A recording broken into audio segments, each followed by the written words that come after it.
오늘 이렇게 양시장이 강할 수 있는 거는요. 양자 컴퓨터 그리고 로봇주 덕분입니다. 이제 테마라고 부르기에는 그 시장 규모도 커지고 있고요. 조금 더 구체적인 이야기가 나오고 있습니다. 오늘 로봇 관련 이야기 첫 번째 시그널로 준비를 했습니다. 앞으로 휴머노이드 로봇 시장은 얼마나 커지게 될까요? 지금 이렇게 로봇주들이 움직이고 있는 것은요. 결국에는 이 숫자에 압도당했기 때문입니다.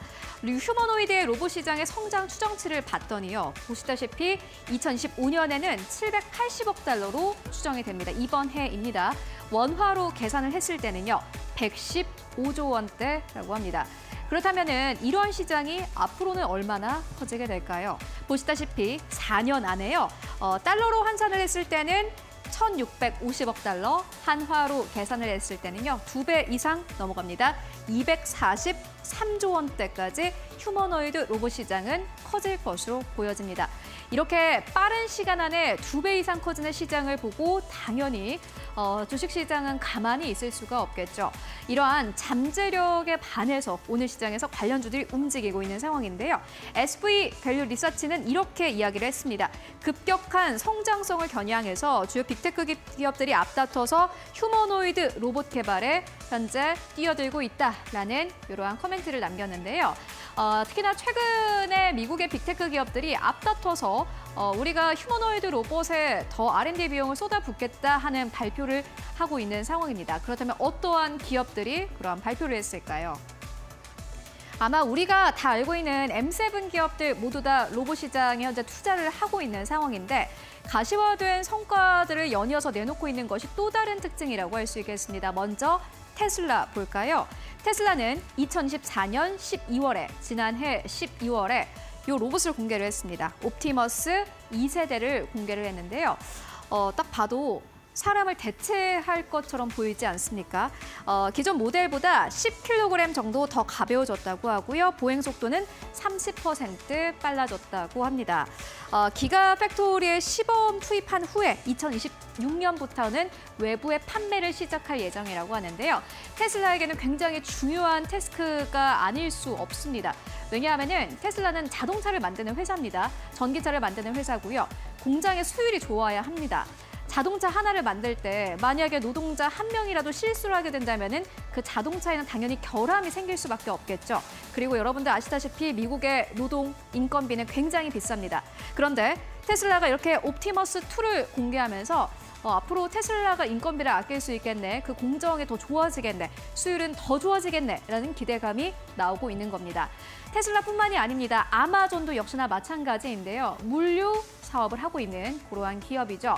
전체 이커머스 시장을 사실상 선도하고 있는 그러한 기업이기도 한데 아마존은 최근에 디짓 휴머노이드 로봇을 투입했다라고 밝히기도 했습니다. 이 디짓이라는 로봇은요, 애질리티 로보틱스의 이 휴머노이드 로봇인데요. 최초의 양산형 휴머노이드 로봇이라고 합니다. 이미 아마존 물류센터에 도입이 됐다고 하고요. 벌써 인간을 대체하기 시작을 했습니다. 물론 우리 인간 입장에서 봤을 때는 이렇게 로봇이 인간을 대체한다라는 부분은 좀 아쉽긴 합니다만은 그래도 기술은 계속해서 발전하고 있고요. 앞으로 휴머노이드 로봇 시장은 2025년에서 2029년까지 보시다시피 한화로 계산했을 때 200조 원이 넘어갈 것으로 전망이 되고 있습니다. 바로 보이시죠? 기업들이 인건비를 절감할 수 있기 때문입니다. 그렇다면 한국은 어떨까요? 이어서 만나보도록 하겠습니다. 네, 유진 투자증권은 이렇게 이야기를 했습니다. 옥석 가리기가 중요하다. 옥석 가리기 주식시장에서 늘 중요하긴 하지만은 왜 중요할까요? 기대와 현실의 괴리가 존재하기 때문입니다. 물론 미국의 빅테크 기업들은 워낙 돈도 많고 자본도 많고 인력도 많기 때문에 이렇게 로봇 시장의 로봇 산업에 계속해서 투자할 수 있겠지만은 사실 한국 기업들은 미국만큼의 그만큼의 영향이 되지 못합니다. 그렇기 때문에 옥석 가리기가 더 중요하다라는 건데요. 그런데 주가 보시다시피 최근에 코스닥 올라간 것 대비해서 전체 로봇의 시가총액은 더 가파르게 올라왔습니다. 오늘 로봇주들의 급등에 힘입어서 주가가 잘 가고 있지만요.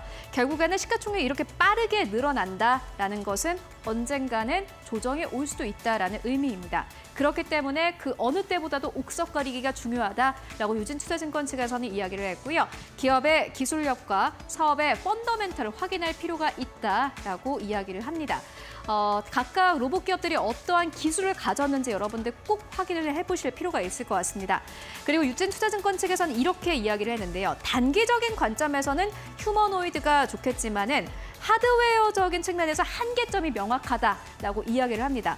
오히려 로봇 AI를 비롯한 소프트웨어 개선에 대한 관심이 유리하다고 판단된다라는 의견을 함께 남기기도 했습니다. 지금은 휴머노이드 쪽으로 좀 순환매가 돌고 있지만은 그 이후로는 소프트웨어 쪽에 조금 더 강력한 퍼포먼스를 낼 것이다. 라는 것이 유진투자증권의 커멘트이기도 하고요. 상용화가 가능한 협동 로봇 등 레거시 쪽보다는 시장은 미래 첨단 자율 로봇에 더 기대를 건다라고 봤습니다.